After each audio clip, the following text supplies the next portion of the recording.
আমার বই দ্বিতীয় শ্রেণী তৃতীয় পর্ব 215 পাতা। ফুলদানিতে দেখো তো ফুল আছে কিনা। এই একটা ফুলদানি দেওয়া রয়েছে, এখানে কিছু ফুল রয়েছে চারিপাশে, আর কিছু এখানে নাম ভেঙে ভেঙে দেওয়া রয়েছে। এগুলো থেকে আমরা ফুলের নাম তৈরি করব। চন্দ্র হবে মল্লিকা, চন্দ্রমল্লিকা।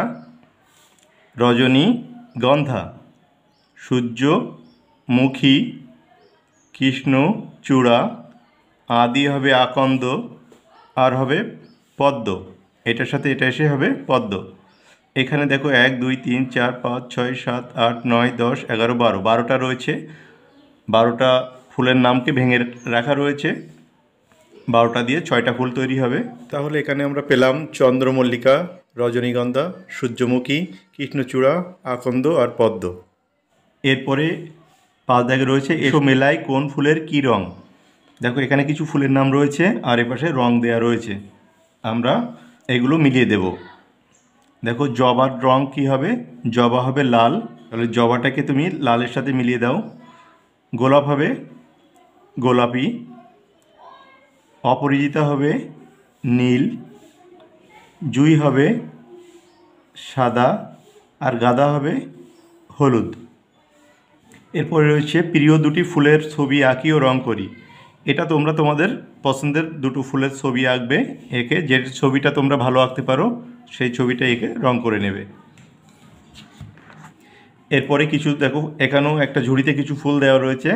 উপরের তালিকা থেকে কোন ফুলটি কোন ঋতুতে পাওয়া যায় তা নিচে লিখি, আমার চেনা ফুলের নামও যোগ করি। আগে আমরা ঝুড়ি থেকে যে ফুলগুলো পাবো সেগুলোকে আমরা লিস্টে দিয়ে দেব, তারপরে দু একটা নিজেরা দিয়ে দেব। তাহলে গ্রীষ্মকালে ফোটে দেখো জিনিয়া, এখান থেকে জিনিয়া পাবে, বেল ফুল, আর অতিরিক্ত দিয়ে দিতে পারো চাপা ফুল। বর্ষাকালে ফোটে এই লিস্টের মধ্যে রয়েছে জুঁই ফুল, তারপরে কদম ফুল আর শাপলা ফুল। শরৎকালে ফোটে শিউলি ফুল, কাশ ফুল। হেমন্তকালে ফোটে, এই লিস্টের মধ্যে হেমন্তের কোনো ফুল নাই, তোমরা লিখে নিতে পারো গন্ধরাজ, কামিনী, হাসনাহেনা।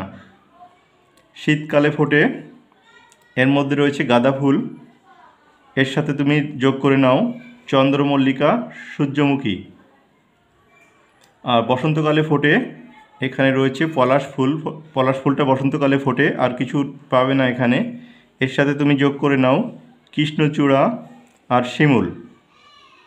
আর সব ঋতুতে ফোটে কি, আমরা দেখো জবা ফুলকে সব ঋতুতে দেখতে পাই, টগর ফুলকে সব ঋতুতে দেখতে পাই, গোলাপকেও সব ঋতুতে দেখতে পাই। এরপরে নিচে রয়েছে অন্যভাবে বলি, ফুলকে বলি পুষ্প, গাছকে বলি বৃক্ষ, পাতাকে বলি পত্র, আর গাছের অনেক শাখা প্রশাখা আছে।